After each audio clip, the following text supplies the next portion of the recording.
a créé une machine à remonter le temps capable de revenir plus de 13 milliards d'années en arrière. Liftoff from a tropical rainforest to the edge of time itself, James Webb begins a voyage back to the birth of the universe. Son nom, c'est James Webb, un télescope ultra sophistiqué envoyé dans l'espace fin décembre après plus de 30 ans de développement. Coût total de l'opération, 10 milliards de dollars.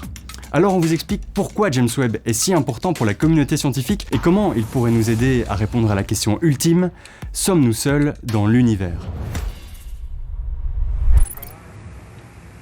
T-13 seconds. L'histoire de James Webb commence en avril 1990, avec le lancement d'un autre télescope. Liftoff of the Space Shuttle Discovery with the Hubble Space Telescope, our window on the universe. Le télescope Hubble est situé à 600 km d'altitude et permet aux scientifiques d'observer le ciel comme jamais auparavant.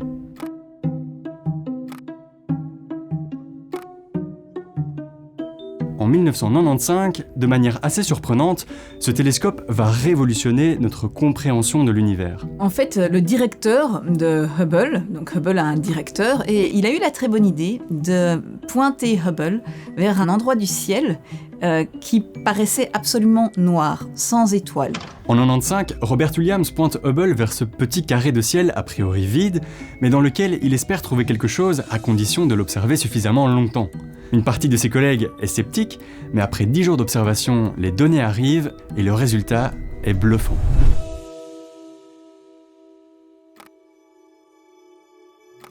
Cette image impressionne les astronomes parce qu'ils se rendent compte que la majorité des points observés ne sont pas des étoiles. Chaque petit point est en réalité une galaxie qui renferme à elle seule une centaine de milliards d'étoiles. Sur cette image, c'est l'immensité de l'univers qui nous apparaît.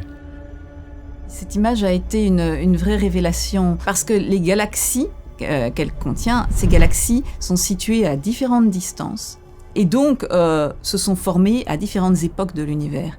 Et ça, c'est passionnant d'arriver à retracer l'histoire de l'univers depuis une époque assez proche du Big Bang jusqu'à maintenant et d'avoir toute cette histoire condensée presque sur une seule image. Ce concept d'histoire de l'humanité condensé en une seule image, c'est très important pour la suite, mais c'est parfois un peu contre-intuitif. Alors comment ça marche ? Le concept de base, c'est que la vitesse de la lumière est limitée à 300 000 km par seconde. C'est beaucoup, mais elle ne peut pas aller plus vite. Comme dans l'espace, les distances sont gigantesques, il lui faut parfois un certain temps pour nous parvenir. Et c'est ce temps qui crée un décalage entre la manière dont on voit les choses depuis la Terre aujourd'hui et leur état réel au moment où on les observe.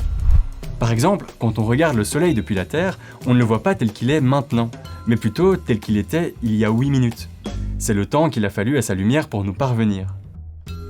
Dans le cas de cette image d'Hubble, les objets observés sont tellement loin qu'il a parfois fallu plus de 10 milliards d'années à leur lumière pour arriver sur le capteur du télescope. Tout comme pour le Soleil, l'image obtenue ne nous montre pas les galaxies telles qu'elles sont aujourd'hui, mais plutôt telles qu'elles étaient il y a 10 milliards d'années. Et c'est comme ça qu'on remonte le temps. Ok, mais pourquoi est-ce que je vous raconte tout ça dans le cadre du lancement du télescope James Webb ? Eh bien parce que cette image, aussi révolutionnaire soit-elle, elle a aussi des limites. On peut l'observer ici, ici ou encore ici. Ces petits points rouges sont assez discrets au premier abord, mais pour les scientifiques, c'est la partie la plus intéressante de l'image. C'est ce qui est paradoxal quand on regarde ces images, c'est que les choses les plus intéressantes, c'est les tout petits points rougis et pas les gros machins tout mignons. Pourquoi ? Parce que justement, ce sont ceux qui sont très loin, c'était les objets sur lesquels finalement on n'avait aucune information avant qu'on ne fasse ce genre d'image. Si ces points rouges sont si intéressants, c'est notamment à cause de cette image.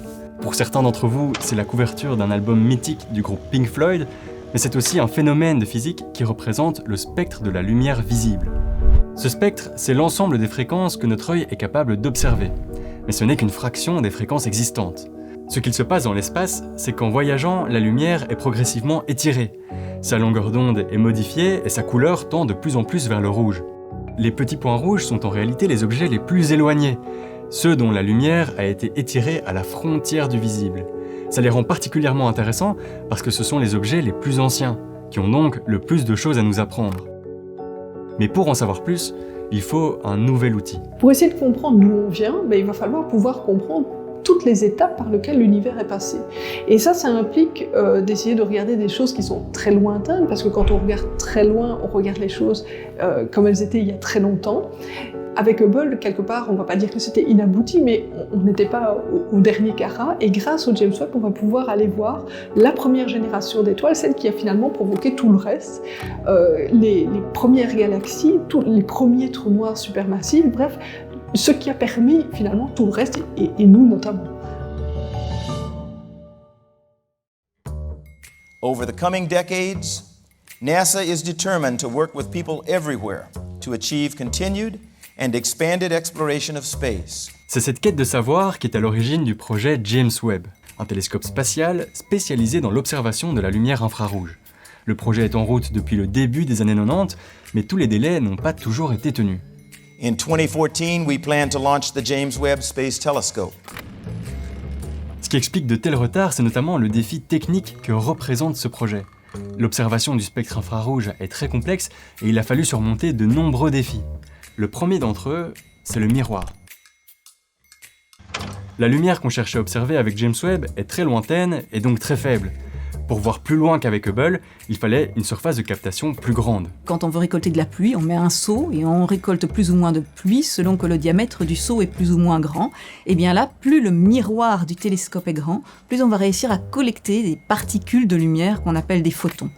Le miroir d'Hubble fait environ 2 mètres de diamètre. James Webb, lui, est beaucoup plus sensible grâce à un miroir 3 fois plus grand. Mais ça pose un sacré problème logistique. Le problème de faire plus grand, c'est qu'on n'a pas des fusées qui sont extraordinairement extensibles, et du coup, il a fallu faire un télescope qui pouvait être plié. Et pour ça, évidemment, la forme avec des hexagones qui se combinent est particulièrement bien adaptée, parce que ça se replie très bien, c'est particulièrement bien adapté. Ok, le miroir c'est bon, mais il y a un deuxième gros défi pour les ingénieurs, c'est la température. Comme la chaleur est une source de rayonnement infrarouge, il faut que le télescope soit extrêmement froid pour ne pas être ébloui par son propre rayonnement. Les ingénieurs ont donc développé cet énorme bouclier thermique de la taille d'un terrain de tennis, qu'il a fallu lui aussi plier et puis déplier dans l'espace, mais qui permet de créer un pont thermique impressionnant et de maintenir les instruments de James Webb 250 degrés Celsius en dessous de zéro. Pour réussir cette prouesse technologique, la NASA a travaillé avec des chercheurs et des institutions du monde entier. Une partie du télescope a même été développée et testée ici en Belgique. Alors, on va les visiter.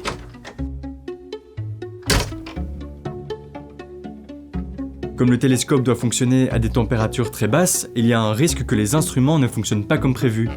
Un peu comme quand il fait froid et qu'on a les doigts engourdis. Tous les instruments et le télescope sont hyper froids.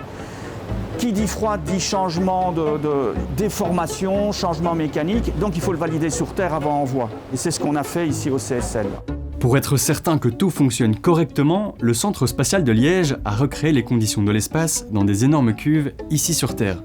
Ça permet d'observer la réaction des instruments et de mesurer leur performance dans des conditions de vide et de froid extrêmes. Et ils nous ont demandé de mesurer les performances optiques de ces petits télescopes à des températures cryogéniques. Donc on a descendu ces petits télescopes à des températures proches du zéro absolu, on était à moins 260 degrés, et une fois qu'on atteignait cette température cryogénique, on a mesuré les performances optiques. Ces petits télescopes font partie d'un des 4 instruments de la mission James Webb.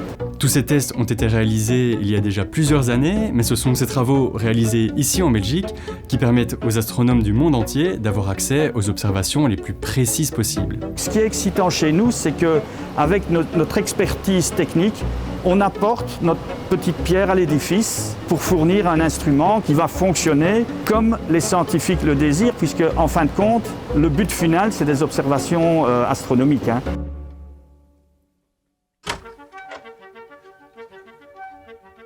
Maintenant que James Webb a été plié et envoyé là où aucun humain n'est capable de l'atteindre, à quoi va-t-il servir? Quelles sont ses promesses et que va-t-il observer en premier? Le mieux placé pour en parler, c'est lui, Michael Gillon. Il est chercheur en astrophysique à l'Université de Liège. Mon domaine de recherche, c'est l'exoplanétologie, c'est-à-dire la détection et l'étude d'exoplanètes, des planètes qui sont en orbite autour d'autres étoiles que le Soleil. So, Mikkel, can you tell us more about this finding? En 2017, il participe à la découverte d'un système de 7 exoplanètes, dont 3 présentent des caractéristiques très similaires à la Terre. C'est une découverte majeure que lui et son équipe ont baptisée d'un nom bien belge, TRAPPIST-1.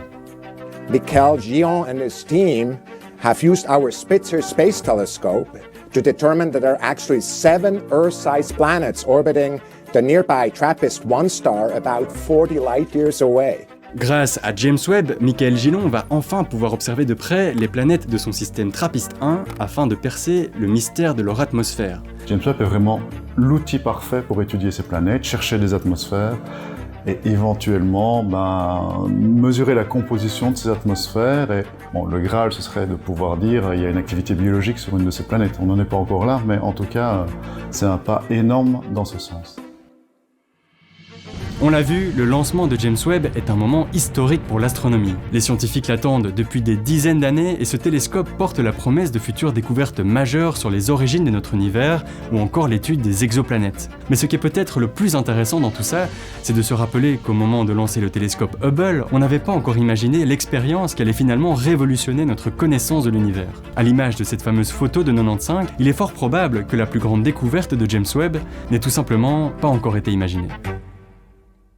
Merci beaucoup d'avoir regardé cette vidéo jusqu'au bout. Si ça vous a plu, dites-le nous en commentaire et mettez un petit pouce bleu. On sort ce type de vidéo toutes les semaines, alors abonnez-vous pour ne rater aucun épisode. Et nous, on vous dit à la semaine prochaine pour un nouveau décryptage.